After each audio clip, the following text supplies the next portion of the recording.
Welcome to bird media. Sajjala గారి వింత లెక్కలు. ఇప్పుడు ఈ మాట బాగా వినిపిస్తోంది.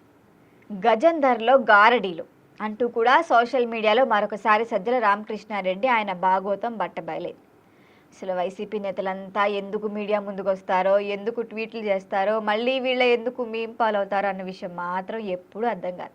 ఏం తెలియకపోతే నోరు మూసుకుని కూర్చోవచ్చు కదా. ఇట్లా ఏ పడితే అవి మాట్లాడతారు బయటకు వచ్చి, తర్వాత మెయిన్ ట్రోల్ అయిపోతాం అంటారు. వీళ్ళకి మళ్ళీ సపోర్ట్ చేసే కొంతమంది మూర్ఖిష్టులు ఉంటారు కదా, అమ్మో వాళ్ళ గురించి అయితే అసలు చెప్పక్కర్ల.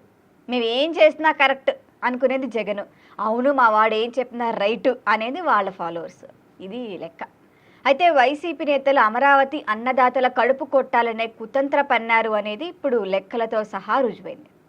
మార్కెట్ వరకు ప్రభుత్వ రిజిస్ట్రేషన్ ధర కూడా తేడా తెలియని సజ్జల రామకృష్ణారెడ్డి ఆయన అంకెల గారడితో చేసిన సరికొత్త ప్రయోగమే నవ్వుల పాలవుతుంది. అమరావతి రాజధాని ప్రాంతంలో ప్రస్తుత మార్కెట్ ధర గజం కనిష్టంగా 30,000గా ఉంది, మరి గరిష్టంగా 70,000గా ఉంది. అయితే సకల మేధావి సజ్జల మాత్రం కేవలం 6,000 మాత్రమే తేల్చేశారు. ఈ మేధావి చెప్పిన అంకెలే ఇప్పుడు వైసీపీ నేతల్ని కూడా ఆశ్చర్యానికి గురిచేస్తోంది. నవ్వాలో ఏడవాలో తెలియని వింత పరిస్థితి. ప్రస్తుతం కనిష్ట ధర 30,000గా లెక్కేసినా సరే మిగిలిన 24,000 తేడాను కాకి లెక్కలతో సజ్జల మింగేయటంపైనే అమరావతి అన్నదాతలు తీవ్రంగా ఆగ్రహం వ్యక్తం చేస్తున్నారు. ప్రభుత్వానికి మిగిలి 5,000 ఎకరాల ప్రస్తుత కనిష్టం అసలు విలువ 72,600 కోట్లు. కానీ పాపం మన సజ్జల రామకృష్ణారెడ్డి చిన్నప్పుడు లెక్కలు చదువుకున్నట్లేదు. అది కేవలం 18,000 కోట్లేనట. ఇదే ఆయన చెప్పిన విషయం. రాష్ట్ర సంపదన ఇంతలా తగ్గించి చూపటంతో సజ్జల రామకృష్ణారెడ్డి తర్వాతే ఎవరైనా ఆయన లెక్కలు చూసి ప్రపంచ స్థాయి ఆర్థికవేత్తలే షాక్ అవుతున్నారు.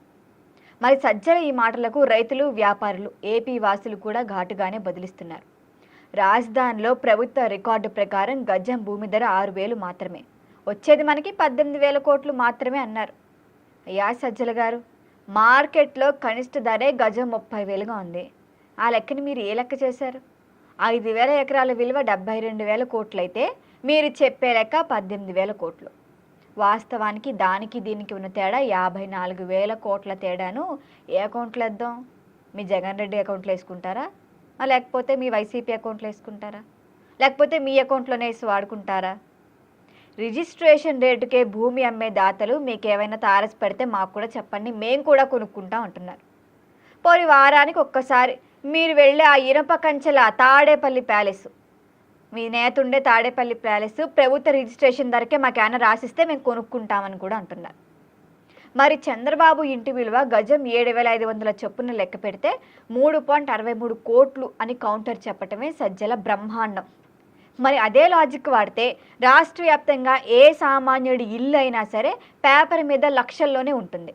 ఈ చిన్న ఇంగిత జ్ఞానం కూడా మీకు లేదా? ఎప్పుడు కుక్కల్లా నోరేసుకొని ఇట్లా మాట్లాడతారు. కానీ మార్కెట్లోకి వెళ్తేనే కదా అసలు మీకు ఎంత పలుకుతుంది అని తెలుస్తుంది.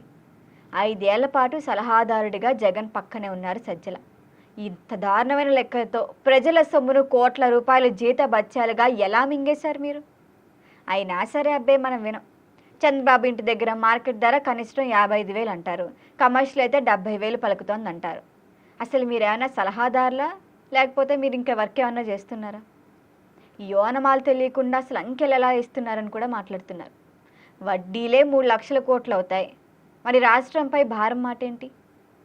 అసలు తలమాసిన మేధావిగా ఉన్న మీరు కేంద్ర బడ్జెట్లో కేటాయించినవి, ప్రపంచ బ్యాంకు, ఏడీబీ ఇచ్చే రుణాలు అన్నీ కలిపినా కూడా 50,000 కోట్లు దాటో, పైగా కేంద్రం గ్యారంటీ ఉంటుంది.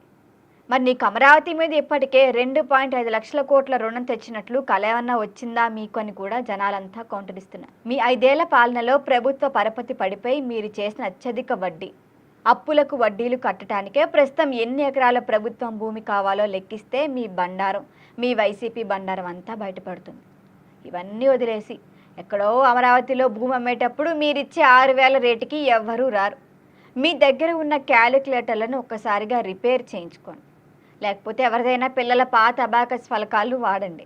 రాజధాని నిర్మాణం పూర్తయ్యేసరికి గజం 1,00,000 దాటుతుందని అంచనా కూడా. అప్పుడు ఆ 5,000 ఎకరాల భూమి విలువ 2.5 లక్షల కోట్లు దాటుతుంది. మరి అప్పటి ప్రభుత్వం చేసే ఖర్చు 50,000 కోట్లు కూడా ఉండదు. అందుకే చంద్రబాబు మీద నమ్మకంతోనే ఇప్పుడు ప్రపంచ బ్యాంక్ రుణాలు ఇస్తోందంటూ కేంద్రం గ్యారంటీ కూడా ఇచ్చింది. ఇవన్నీ కాగిలెక్కలే. సజ్జలకు తెలిసిందింత, ఓవర్ యాక్షన్ చేసేదంతా. మీ కాకి లెక్కలు కనీసం మీ కార్యకర్తలు నమ్మితే అమరావతి భూములు కొని ఇవ్వమని వస్తే వారికి మీ తప్పుడు కోతల మొహం చూపించుకోలేవు అంటూ కూడా జనాలు ఫైర్ అయిపోతున్నారు. మీకు ఆ ధరలకు అమ్మి పిచ్చి అన్నదాతలు ఉన్నారని మీరు భ్రమపడితే దయచేసి వారికి కనిపించండి. ఏ చేత్తో కొడతారో కూడా తెలియదు.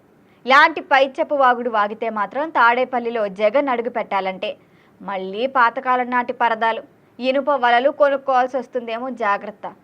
కాదంటే అమరావతి అన్నదాతలు కడుపు కొట్టాలని మీరు కాకి లెక్కలు చెబుతున్నట్లుగా ఉన్నారు. మీ వైసీపీ మీద కాకి రెట్ట కూడా పడకుండా మీరే చాలా లోతుగా గొయ్యి తవ్వుకుంటున్నారు. ఇలాంటి పిచ్చి మ్యాల్గా స్క్రిప్ట్ ఇచ్చి జగన్ను జోకర్ చేశారు. ఇప్పుడు మీరు జోకర్ అయ్యారు.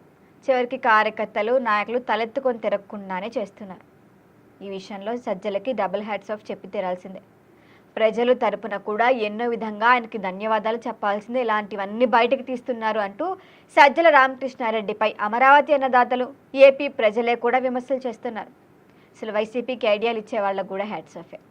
దీనిపైన మీ అభిప్రాయాన్ని కామెంట్ చేయండి. చూస్తూనే ఉండండి బర్డ్ మీడియా.